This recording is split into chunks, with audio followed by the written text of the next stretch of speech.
Juste 30 secondes, et une voix tremblante murmura « Papa, j'ai peur ». Un enfant qu'il n'avait jamais rencontré auparavant, et pourtant... Ces mots frappèrent Walter Grayson comme un coup de poing en pleine poitrine, le glaçant sur place. La vérité derrière cette voix ne se contenta pas de réveiller de vieux souvenirs. Elle révéla un secret enfoui si profondément qu'il eut le pouvoir de changer à jamais le cours de deux vies. Alors, quelle était cette vérité? Et pourquoi l'enfant d'un inconnu appellerait-il un millionnaire, papa? Chicago entrait dans la fin de l'automne. Et la pluie claquait doucement contre les hautes baies vitrées du 38e étage de l'hôtel Sterling West. Dans la lueur dorée de la suite exécutive, Walter Grayson, 45 ans. Fondateur et ancien PDG d'une puissante société de logiciels de défense, venait de desserrer sa cravate après une réunion houleuse de 9 heures. Il déboutonna le haut de son col. Expira lentement et s'assit près d'un bureau en acajou où une bouteille de vin rouge à moitié pleine l'attendait depuis le soir. Il se versa un verre, le porta à ses lèvres et but une gorgée. Silence. Puis le téléphone sur le bureau s'alluma, pas d'identification de l'appelant. Walter jeta un coup d'œil à sa montre. 23h58. Il ne répondit pas immédiatement. Mais son doigt plana sur l'écran. Plus que 2 minutes avant minuit, et quelque chose en lui se souvint, les pires appels arrivaient souvent à cette heure-là. Finalement. Il a accepté l'appel. « Bonjour », dit-il d'une voix ferme mais usée. Pas de réponse pendant 3 secondes. Puis une respiration douce et précipitée. Et un mot. « Papa ». Le cœur de Walter s'est apaisé. « Papa, j'ai peur. » Il se leva d'un bond, le verre de vin penché dans sa main, une tache rouge foncée s'étalant sur le revers de sa chemise. Son regard parcourut la pièce, presque pour vérifier s'il rêvait encore, si quelqu'un lui jouait un mauvais tour. Mais l'appel a continué. Maman crie encore, elle a cassé un bol? Je ne sais pas quoi faire. Un sanglot étouffé suivit, puis un bruit soudain de quelque chose se brisant. Une voix de femme. Rauque et aiguë, hurla près du micro du téléphone, tu appelles encore quelqu'un? Donne-moi ce téléphone. Puis le silence. La ligne est coupée. Walter resta planté là. Le téléphone toujours collé à son oreille, comme s'il pouvait expliquer ce qui venait de se passer. Il attendit, espérant que la voix reviendrait, qu'un nom ou un indice lui parviendrait. Rien. Seulement de la pluie contre la fenêtre et un écran noir. Il posa le téléphone, s'éloigna du bureau, puis se tourna vers le lit. Mais il ne s'assit pas. Ses yeux se fixèrent sur l'écran comme s'il avait parlé avec la voix d'un fantôme. Papa. Personne ne l'avait appelé ainsi depuis 6 ans. Il y a 6 ans, Shannon, son ex-femme, lui a annoncé sa fausse couche. À ce moment-là, les papiers du divorce étaient déjà signés. Elle a déménagé quelques semaines plus tard, sans laisser d'adresse, sans appeler, sans laisser de traces. Elle lui a dit que le bébé était parti. Et Walter, accablé par des mois de chagrin et d'épuisement, ne la questionna pas. Pas de dossier médical, pas d'échographie, juste un court message. Ne me cherchez pas. J'ai perdu le bébé. Il s'en souvenait mot pour mot. Durant les semaines blanches qui suivirent, il le relut encore et encore. Et maintenant, après tout ce temps. Une voix d'enfant l'appelant, « Papa ». Il s'est précipité sur son téléphone et a ouvert l'historique des appels. Aucun numéro n'était affiché. Il a essayé de rappeler. Un message automatique lui a répondu, « Connexion impossible ». Walter se mit à faire les 100 pas, les poings serrés, essayant de contenir ses pensées. Il attrapa son ordinateur portable et chercha des services de traçage d'appels anonymes. Mais sans accès aux données de l'opérateur, il ne pouvait rien faire.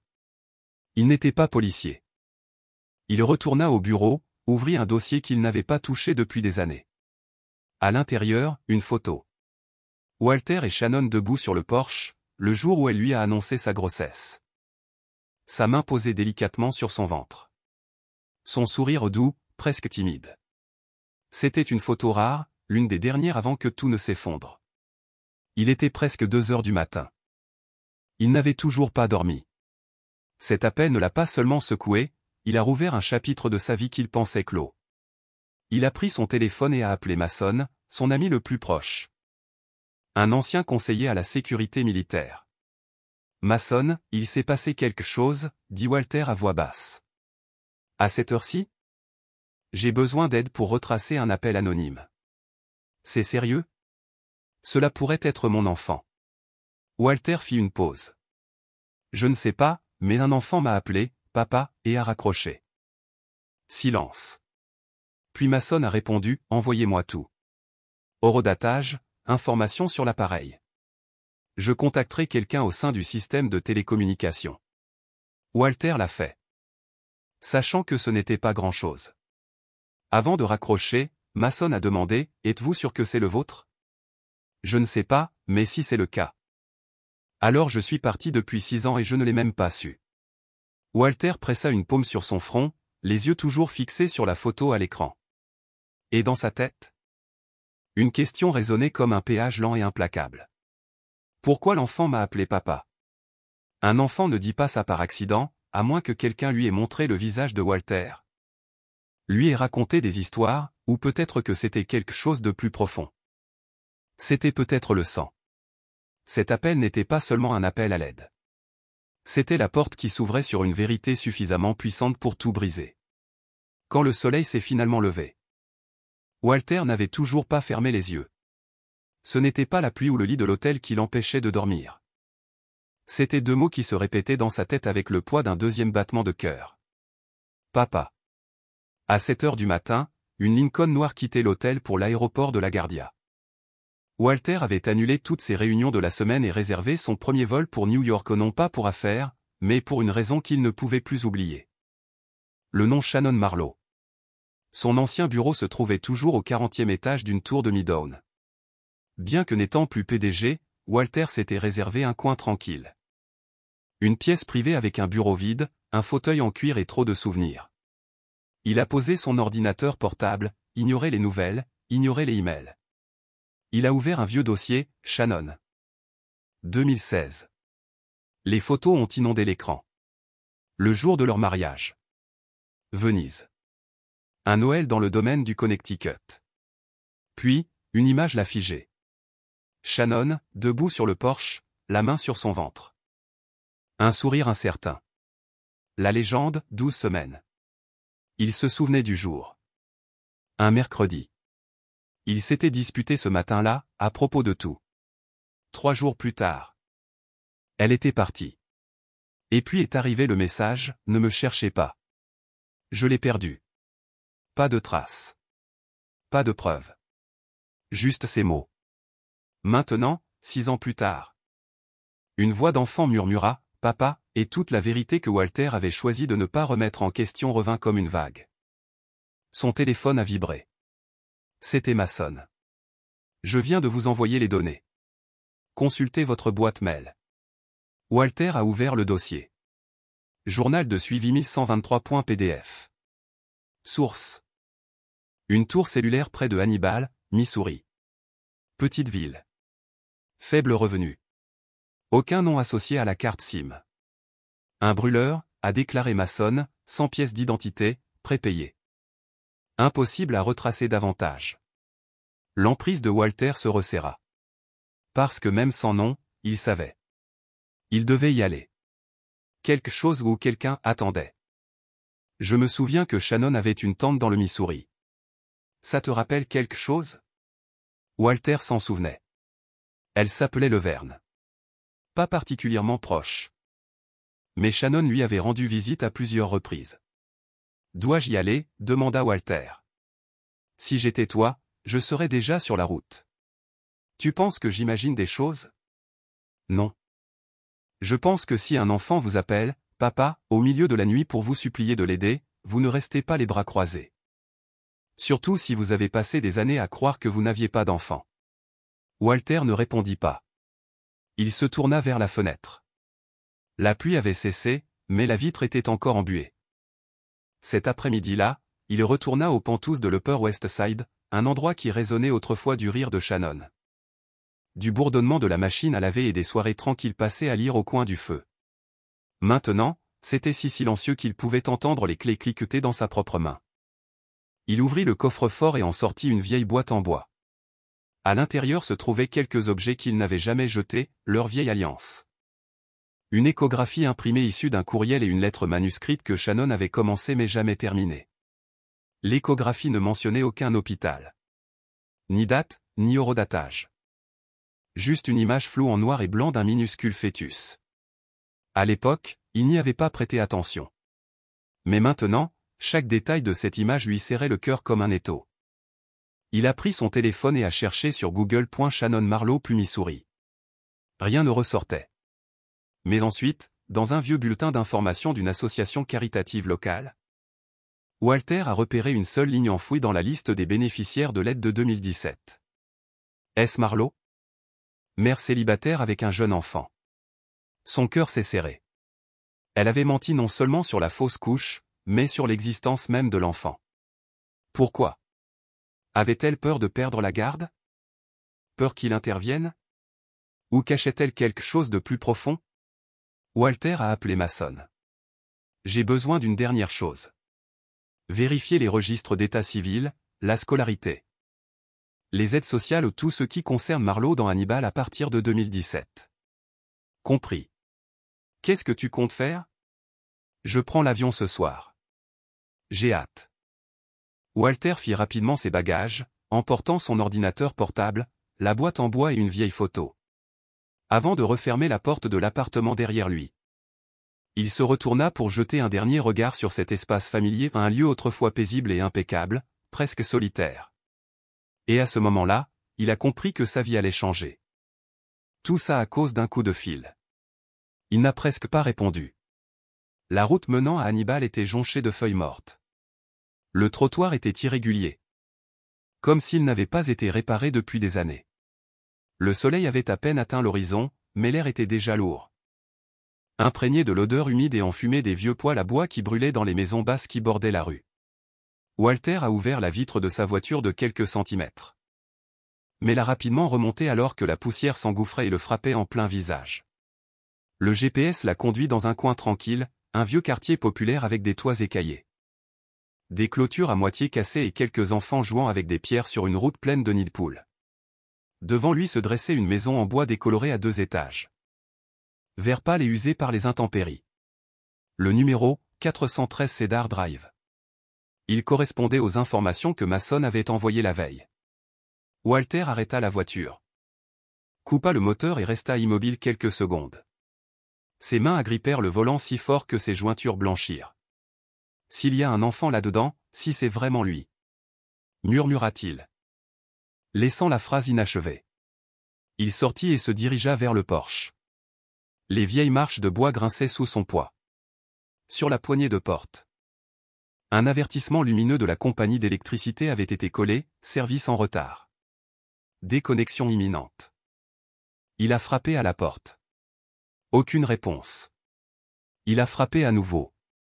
Toujours rien. Le 3e coup a finalement donné lieu à un mince mouvement.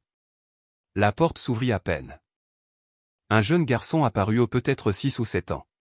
Cheveux ébouriffés, visage pâle, tenant toujours un téléphone portable fêlé à la main. Son regard profond et sombre se fixa sur celui de Walter, et pendant une brève seconde, Walter revit son propre enfant de 7 ans le fixer. Le garçon le regarda tranquillement, ne dit pas un mot. « Tu es Ellie ?» demanda Walter, s'efforçant de garder une voix ferme. Le garçon cligna des yeux et fit un petit pas en arrière. De l'intérieur. On entendit le bruit d'une chaise raclant le sol et une voix de femme aiguë criant. « Ellie ? Qui est à la porte ? Je t'avais dit de ne pas ouvrir aux étrangers. » Le garçon tourna la tête. La panique traversa son visage. Il hésita, puis ouvrit un peu plus grand la porte. Et c'est à ce moment-là que Walter l'a vu. Shannon. Ses cheveux attachés en arrière à la hâte, pas de maquillage. Vêtue d'un débardeur froissé, une louche nappée de sauce tomate toujours dans sa main. La cuisine derrière elle était en désordre, des plats empilés en hauteur. Des emballages de nouilles instantanées éparpillés, un couteau laissé négligemment à côté d'un bol de soupe froide. Elle se figea une seconde. Puis le regarda en plissant les yeux comme si elle voyait un fantôme. « Walter ? Mais qu'est-ce que tu fais là ?» demanda-t-elle, non pas avec surprise, mais avec une pointe de prudence dans la voix. « Je suis là pour mon fils », dit Walter d'un ton simple, les yeux fixés sur Ellie. « Votre fils ? Shannon laissa échapper un rire sec. Ce n'est pas votre fils. Vous imaginez des choses. Walter fit un pas en avant. Ellie recula. Comment s'appelle-t-il? Demanda Walter. Ellie, répondit-elle. Mais il n'a rien à voir avec toi. J'avais prévu d'appeler mon fils Ellie. Tu le sais.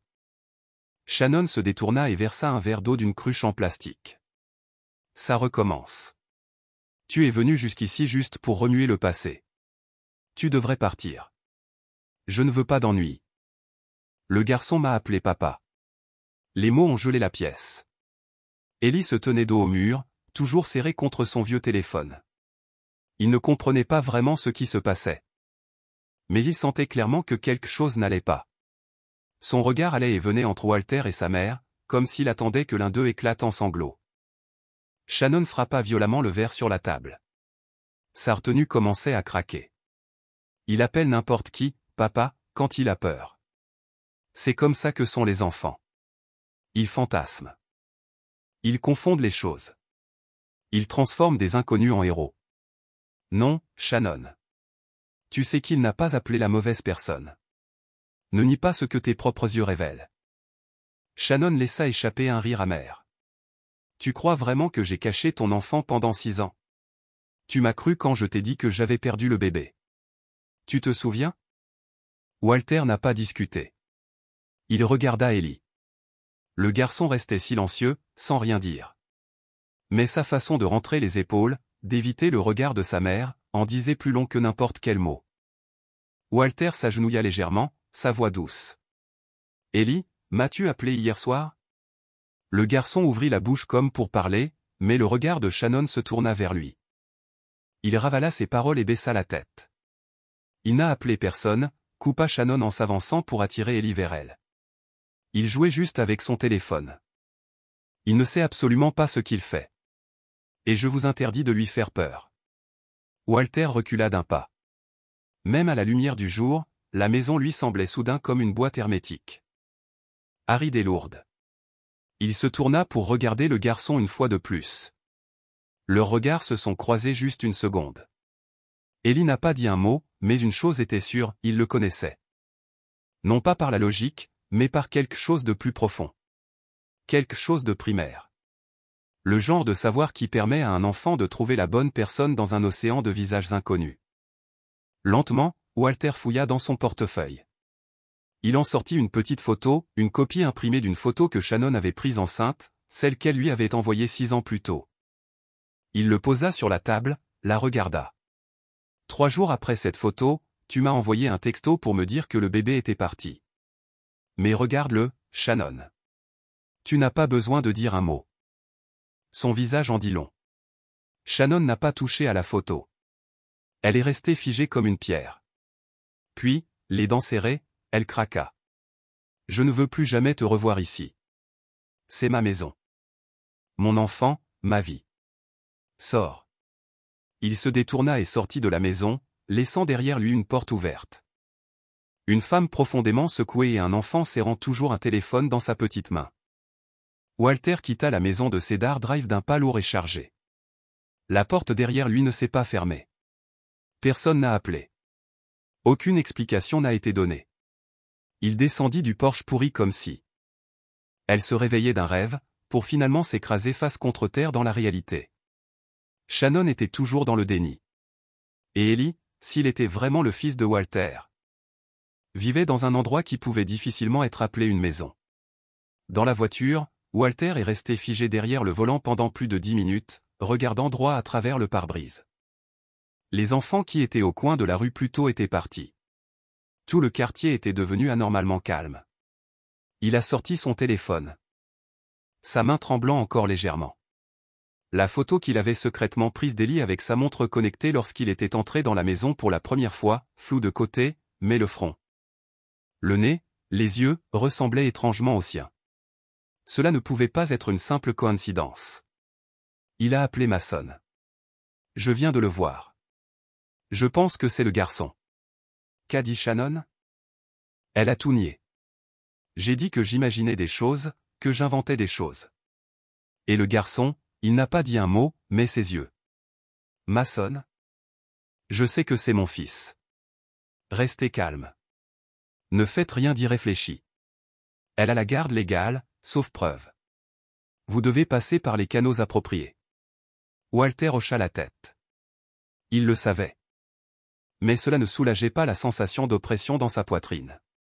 Cet après-midi-là, il est retourné au petit motel près du centre-ville. Une chambre simple miteuse avec de la moquette moisie et des rideaux effilochés.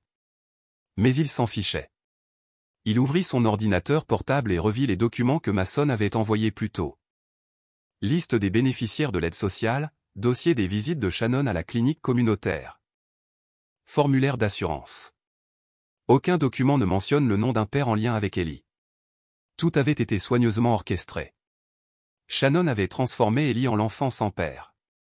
Et la loi, sans preuve tangible, ne serait pas du côté de Walter.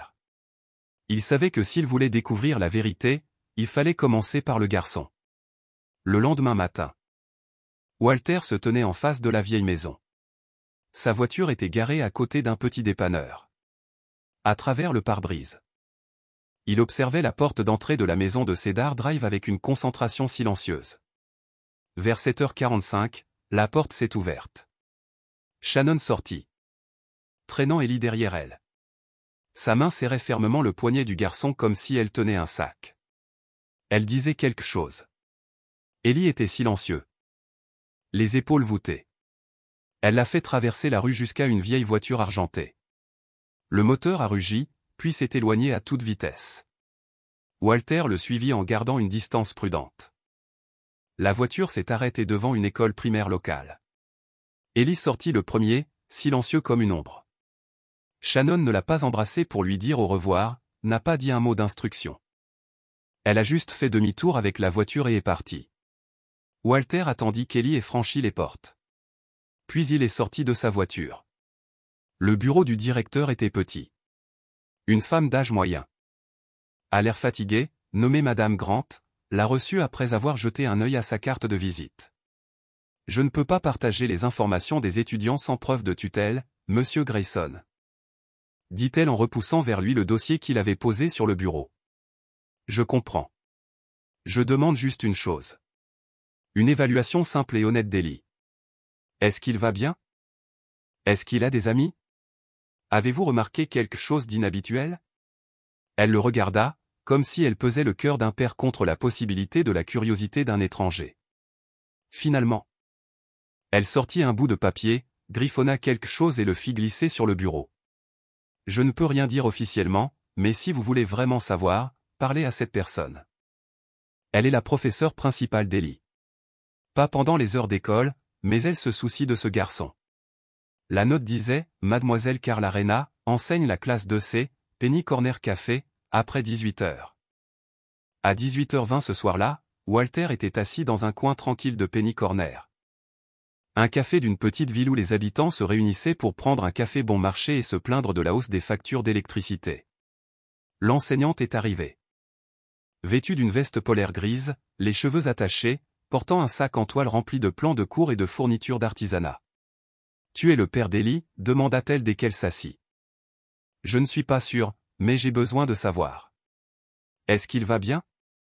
Carla le regarda pendant un long moment. Puis lentement, elle parla. Ellie n'a pas d'amis proches. Il ne parle pas beaucoup. Il demande souvent à utiliser les toilettes pendant les cours, probablement pour éviter d'être interpellé. Quand je pose des questions, il reste généralement silencieux. Mais une fois je l'ai vu s'assoupir en classe. Ses yeux avaient des cernes. J'ai appelé l'infirmière. Sa tension artérielle était basse. Quand je lui ai demandé à nouveau, il a dit.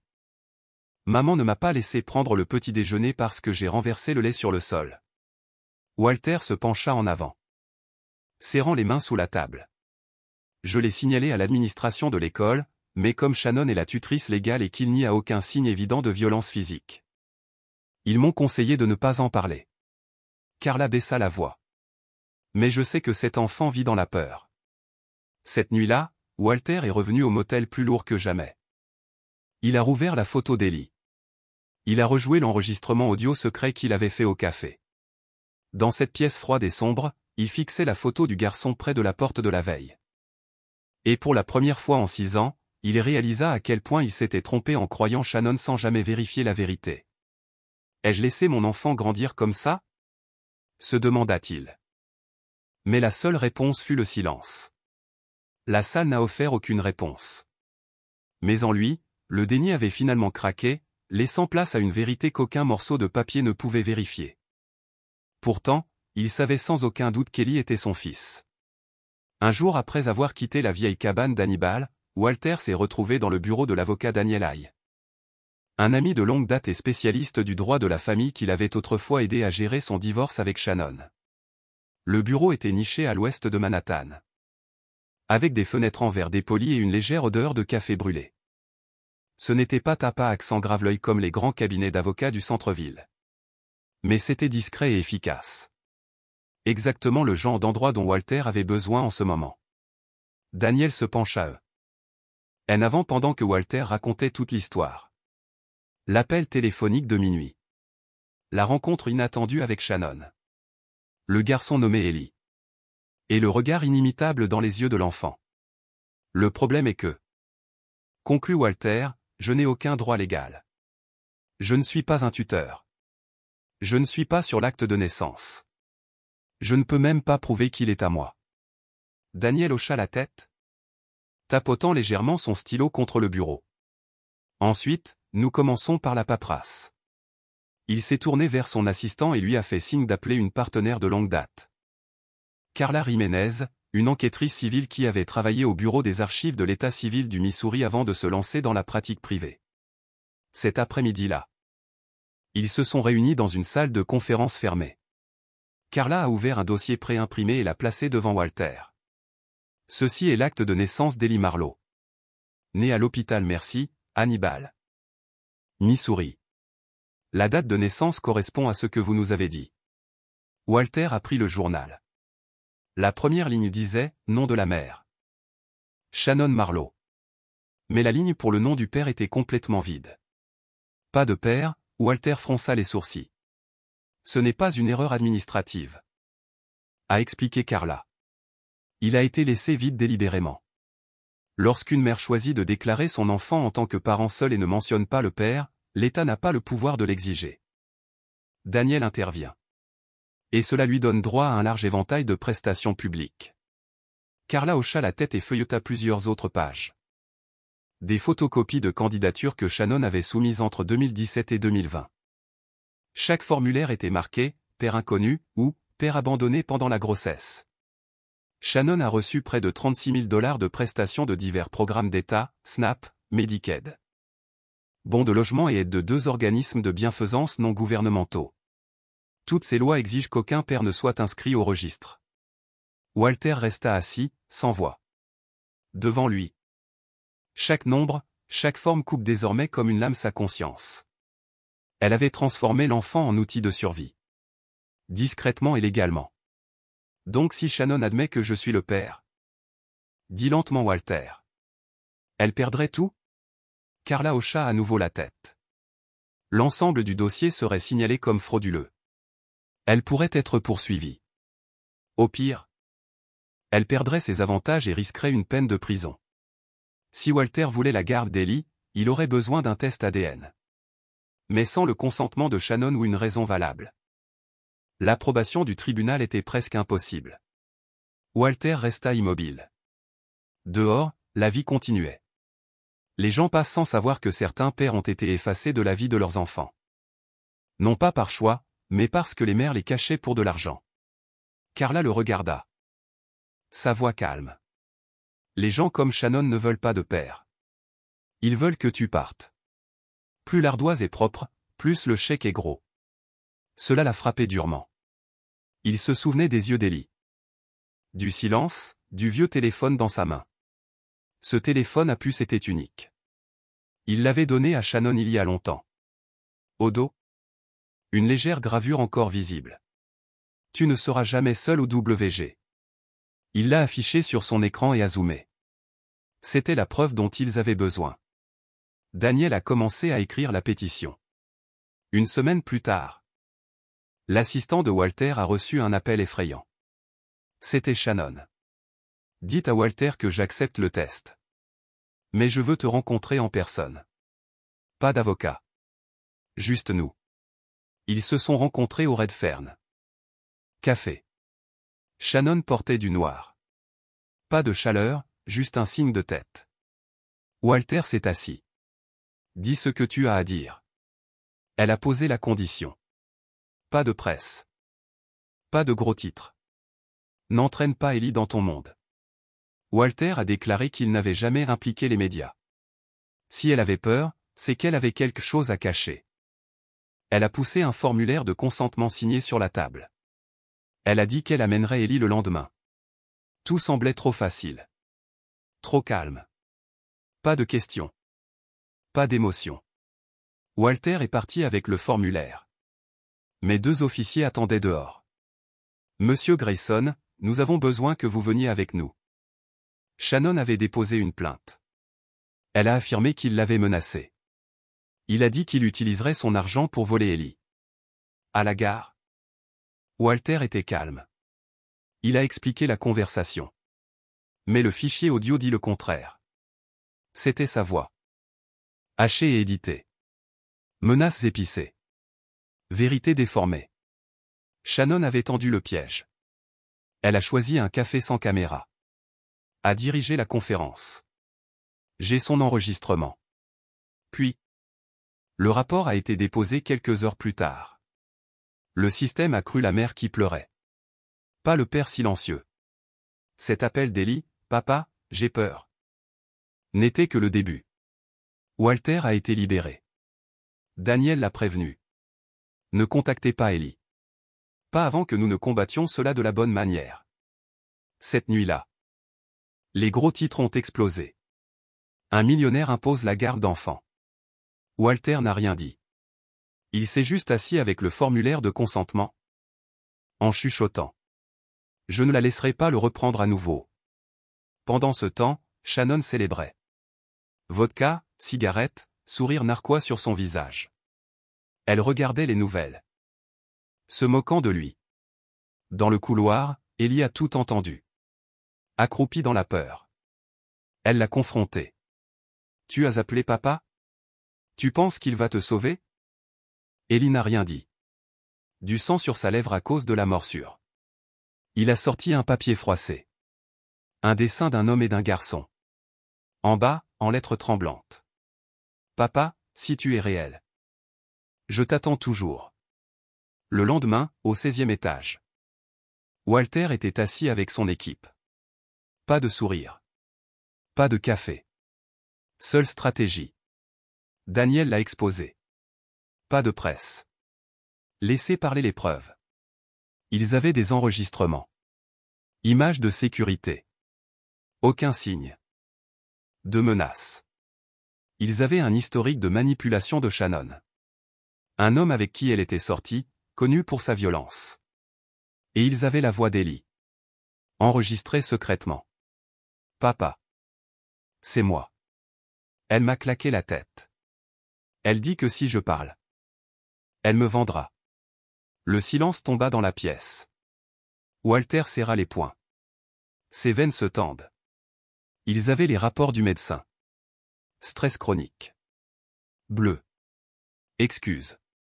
Shannon en a toujours eu un. Il est juste. Sensible. La stratégie était claire. Si elle bouge trop vite, elle cachera à nouveau le garçon. Mais Walter avait changé. Il ne laisserait personne l'effacer cette fois. Si Ellie parle, c'est de l'or. Mais même sans ça, ils en ont eu assez. Walter se tenait près de la fenêtre. Parlait bas mais constant. Je suis parti une fois. Plus jamais. Une semaine plus tard. Ils ont déposé une requête d'urgence. Article 41. 3b. Enfant en danger. 32 pages de preuves. Le tribunal a agi rapidement. Test ADN commandé. Shannon a signé sans hésitation. Mais Ellie savait. Il saisit un mouchoir. Assis en silence. Brina a lu les noms. MS des étoiles pour le calmer. La ville retenait son souffle. Les médias ont envahi. Les gros titres criaient. L'audience du tribunal s'ouvre aujourd'hui. Walter est sorti. Pas de cravate. Pas de mots. Juste un but. Au tribunal. Shannon avait l'air parfaite. Rouge à lèvres, robe, tout est soigneusement mis en scène. Son avocat l'a dépeinte comme une mère en difficulté. Walter. L'homme riche qui débarque. Daniel et Brina ne se sont pas disputés. Ils ont montré des preuves. Audio. Photos. Surveillance. Aucune menace. Pas de peur. Seule la vérité. Shannon est devenue pâle. Ses mensonges. Elle se dévoile. Bina a présenté ses dépenses. 72 000 $ en avantages sociaux. Tout est parti pour elle-même. Pas Ellie. Le juge Monroe la regarda droit dans les yeux. As-tu menti pour garder l'argent? Shannon tremblait. Je voulais juste la paix. Daniel se tenait debout. Il n'a jamais couru. Il est venu quand il a découvert. Et j'ai été accueilli avec des mensonges. Le juge a statué. Test ADN approuvé. Wal. Terre obtient des visites supervisées. Shannon a crié. Le juge l'a fait taire. Walter retint ses larmes. Mais l'espoir a vacillé. La salle d'audience a changé. Pas de scandale. À propos de la justice. Walter est revenu avec son équipe. Les résultats étaient là. 99% de correspondance.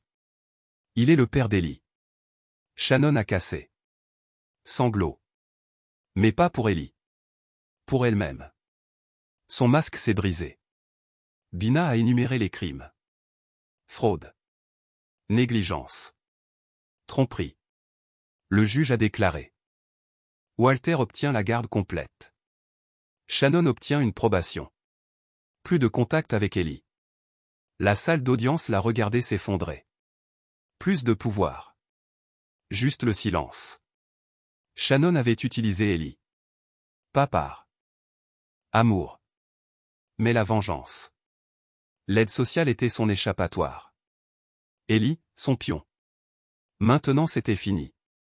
Elle a perdu le seul rôle qui lui restait. Dehors. Ellie attendait. Il a vu Walter. J'ai couru vers lui. Est-ce que tu vas encore me quitter? Walter s'agenouilla. Je l'ai serré fort. Cette fois. Je reste pour toujours.